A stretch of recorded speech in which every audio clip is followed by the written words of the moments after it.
పిఠాపురం పట్టణం అంబేద్కర్ భవన్లో రైతులకు నూతనంగా ముద్రించిన పట్టాదార్ పాస్ పుస్తకాల పంపిణీ కార్యక్రమం ఘనంగా నిర్వహించారు.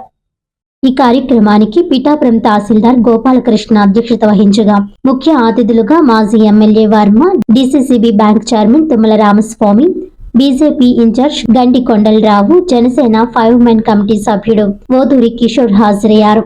ముందుగా నూతనంగా ఇవ్వబోతున్న పట్టా పాస్ పుస్తకాలపై రైతులకు రెవెన్యూ అధికారులు అవగాహన కల్పించారు. అనంతరం పలువురు రైతులు వారి యొక్క సమస్యలను అధికారుల దృష్టికి తీసుకువచ్చారు. అనంతరం మాజీ ఎమ్మెల్యే వర్మ, తుమ్మల రామస్వామి, గండి కొండలరావు, ఓదూరి కిషోర్ చేతుల మీదుగా నూతన పట్టాదార్ పాస్ పుస్తకాలను రైతులకు అందజేశారు.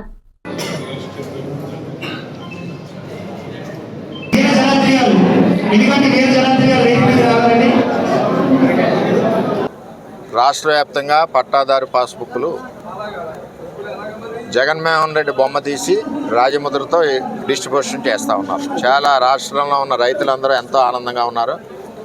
సొంత భూమి ఏదైతే ఉందో ఇదిగో రాజముద్ర, ఆ సొంత భూమి మీద జగన్మోహన్ రెడ్డి ఫోటోలు వేయటని చెప్పి చాలాసార్లు రైతులు ధర్నాలు, ఉద్యమాలు చేయడం జరిగింది. ఇచ్చిన మాట ప్రకారం కూటమి ప్రభుత్వంలో చంద్రబాబు నాయుడు గారు ఈరోజు రాష్ట్ర వ్యాప్తంగా చేస్తూ ఉన్నారు.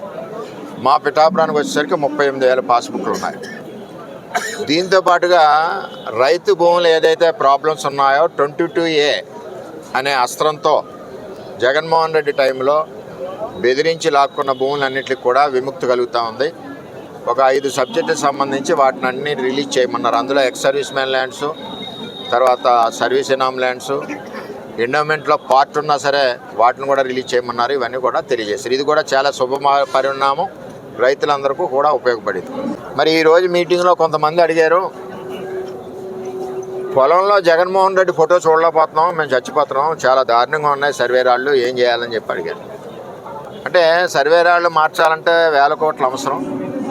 అందుచేత ప్రభుత్వానికి మేము విన్నవిస్తాం, చంద్రబాబు నాయుడు గారికి రాళ్ళు మీరు మార్చుకునే విధంగా పర్మిషన్ తీసుకోవాలి, మనం సర్వే డిస్టర్బ్ అవ్వకుండా అని చెప్పి తెలియజేయడం జరిగింది.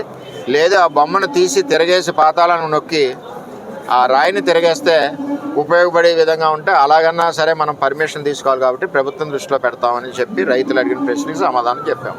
కూటమి ప్రభుత్వం తీసుకున్నటువంటి ఒక మంచి నిర్ణయం విజనరీ ముఖ్యమంత్రి చంద్రబాబు నాయుడు గారు కానీ, రైతు పక్షపాతిగా ఉన్నటువంటి డిప్యూటీ సీఎం పవన్ కళ్యాణ్ గారు కానీ గత ప్రభుత్వంలో రైతాంగానికి జరిగినటువంటి అన్యాయంపై వారు శ్రద్ధ వహించి ఈవేళ రైతుల యొక్క ఆత్మాభిమానాన్ని నిలబెట్టేలాగా రైతుకి వచ్చే సంక్రాంతికి ముందుగానే రైతాంగం పండుగ జరుపుకునే విధంగా మరి రైతులు పాస్బుక్లు రీసర్వే చేయించి కొత్త పాస్బుక్లు ఇవ్వడం జరిగింది.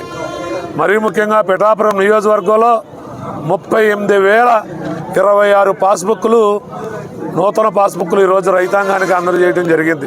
చాలామంది రైతులు ఈరోజు అడిగారు, మా గతంలో మా పాస్బుక్లు మరి దాని మీద జగన్మోహన్ రెడ్డి బొమ్మ ఉంది, మేము చాలామంది తీసుకోలేదు, అతని బొమ్మ మేము చూడలేక డైలీ అని. ఈరోజు కొత్త పాస్బుక్లు రాజముద్ర వేసి రైతుకి ఈరోజు పాస్బుక్ ఇవ్వడం జరుగుతూ ఉంది. అలాగే రైతులు చాలామంది అడగటం జరిగింది. ఇప్పుడు వచ్చి మేము పెట్టినటువంటి సమావేశంలో మాకు భూమిలో కూడా జగన్మోహన్ రెడ్డి బొమ్మతో మరి సర్వే రాళ్ళు వేయటం జరిగింది, మాకు ఇష్టం లేదో ఆ రాళ్ళు తీసేయాలని. నేనైతే ఈ ఆంధ్రప్రదేశ్ రాష్ట్రంలో ఉన్నటువంటి రైతాంగానికి ఒకటే ఒక సలహా, మరి కొత్తగా రాళ్ళు వేయాలంటే 2-3 వేల కోట్లు మళ్ళీ ఆ రాయి స్థలంలో రాయి వేయాలన్న ప్రభుత్వం మీద ఖజానా మీద భారం పడుతుంది. ప్రభుత్వ ఖజానా మీద భారం పడితే మళ్ళీ మన మీద భారం పడేటువంటి అవకాశం ఉంది. ఏదైతే గత ప్రభుత్వంలో వేసినటువంటి రాయి ఉందో అది తిరగేస్తే జగన్మోహన్ రెడ్డి బొమ్మ లోపలికి పోయి భూమిలోకి పాతుకుపోయి సర్వే రాయి బయటకు వచ్చేటువంటి అవకాశం ఉంది. కాబట్టి రైతులందరికీ విజ్ఞప్తి చేస్తా ఉన్నాం, ఆ రాయిని తిరగేసి తొక్కండి, జగన్మోహన్ రెడ్డి భూమిలోకి పాతి పెట్టి మళ్ళీ మంచి సర్వే రాయి బయటకు వస్తుందని మనస్ఫూర్తిగా